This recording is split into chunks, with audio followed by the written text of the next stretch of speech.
Hello दोस्तों, welcome back to my channel once again. जो लोग पहली बार आए मेरे चैनल को प्लीज़ आप लोग सब्सक्राइब कर दीजिएगा। इस वीडियो में चर्चा कर रहे हैं हम लोग वेस्पर्न लिविंग लिमिटेड के बारे में। आपके सामने नाम क्लियर दिख रहा होगा, आपको नाम में कन्फ्यूजन क्रिएशन नहीं करना है, क्योंकि अगर हम लोग बात करें तो इस नाम से कई सारे स्टॉक्स आपको मिलेगी। मगर यहाँ पर मैं चर्चा कर रहा हूँ वेस्पर्न लिविंग लिमिटेड की। अगर करंट प्राइस की बात करें तो 154 के पास क्लोजिंग इसकी देखने को मिली है। मैं सबसे पहले आपको यहाँ पर रिटर्न दिखाने की कोशिश करूंगा, फिर चार्ट पे चलेंगे, चार्ट पे चल के लेवल्स को भी एनालाइज करने की कोशिश करेंगे। अगर हम लोग बात करें इसके अंदर पिछले 6 महीने से, तो यहाँ पर देखिएगा लगभग 2% की पॉजिटिव मूवमेंट है अपसाइड के लिए। पिछले एक साल से बात करें तकरीबन 2.5% का रिटर्न बना के दिया है। अगर 1 ईयर ऑफ टाइम पीरियड में हम लोग देखें तो किसी भी खास तरह का आपको यहाँ पर रिटर्न नजर नहीं आता हुआ दिखेगा। पिछले 3 महीने से चर्चा करें तो 2% की गिरावट है। पिछले 1 महीने से चर्चा करें लगभग 5.5% की गिरावट नजर आती हुई दिख रही। पिछले एक हफ्ते से बात करें तो लगभग 1% की गिरावट नजर आती हुई दिख रही। आज की बात करें तकरीबन 3.5% की गिरावट नजर आती हुई दिख रही है।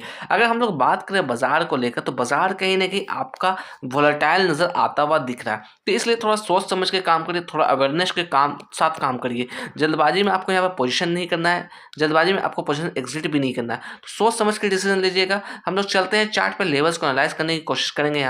यहाँ पर अगर हम लोग चर्चा करें तो यहाँ पर आप देखिएगा इसने अपना ऑल टाइम हाई बनाया था। ये जो लेवल्स नजर आता हुआ दिख रहा है ये 212 के तकरीबन आसपास का लेवल्स है। अगस्त 2024 की बात है। अगर हम लोग बात करें साल 2024 की तो यहाँ पे कुछ खास मूवमेंट इस स्टॉक्स के अंदर हमें देखने को नहीं मिला है।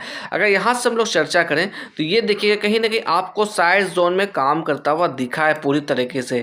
एट द एंड हम लोग बात करें यहाँ पर सितंबर अगस्त के बीच में, तो यहाँ पर कहीं ना कहीं तेजी देखने को मिली, उसके बाद फिर वापस से गिरावट हमें देखने को मिली है। अगर मैं बात करूँ डाउन साइड में सपोर्ट लेवल की, तो जिस तरह के अभी बाजार में सिचुएशन बनी हुई है, अगर यहाँ पर सिचुएशन पैनिक वाली रहती है या और नेगेटिविटी रहती है तो ये स्टॉक्स कहीं ना कहीं आपको 148 के आसपास जाता हुआ दिखेगा, जो इसका एक अच्छा सपोर्ट है। अगर इस सपोर्ट को तोड़ता है तो ये स्टॉक्स कहीं ना कहीं आपको 140 के आसपास भी जाता हुआ दिख सकता है। यहाँ पर मैं बात करूंगा जिस तरह की नेगेटिविटी बाजार में बनी हुई है, तो 148 का लेवल टच करना कोई बड़ी बात इसके लिए यहाँ से नजर नहीं आती हुई दिख रही है। अगर मैं चर्चा करूं इसके अंदर अप साइड में रेजिस्टेंस लेवल के लिए, तो पहला जो रेजिस्टेंस लेवल निकलता हुआ रहा है वो तकरीबन 160 के आसपास का ही है।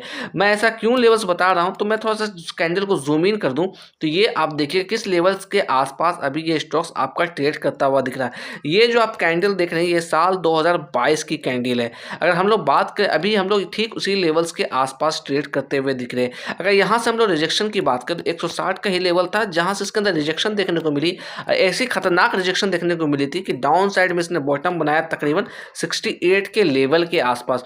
तो आप समझ सकते हैं कैसी खतरनाक गिरावट हमको इस स्टॉक्स में देखने को मिली थी बीते कुछ सालों में। अगर मैं बात करूं इसके अंदर तो ये स्टॉक्स अपने 200 डे मूविंग एवरेज के आसपास ट्रेड करता हुआ दिख रहा है। मैं बात करूं 50 डे मूविंग एवरेज की, तो 50 डे मूविंग एवरेज की वैल्यू तकरीबन 161 निकलता हुआ आ रहा है। अगर 200 डे मूविंग एवरेज की बात करें तो इसकी वैल्यू तकरीबन 158 निकलती हुई आ रही है। अगर मैं बात करूं कुछ और चीज़ों को लेकर तो इसके नेट प्रॉफिट की चर्चा करें तो नेट प्रॉफिट में अच्छा क्वार्टर ऑन क्वार्टर बेसिस पर जंप देखने को मिल रहा है, जो कि एक अच्छा पॉजिटिव साइन है। अगर हम लोग बात करें गिरावट के पीछे रीजन, तो सिंपली कहीं ना कहीं पैनिक सिचुएशन बनी हुई है, इस वजह से स्टॉक्स गिरता हुआ दिख रहा है। क्योंकि अगर हम लोग बात करें बाजार अगर जहां से भी स्टेबल होता है तो फिर वापस से अपसाइड के लिए मूवमेंट इस स्टॉक्स में हमें देखने को मिल सकता है।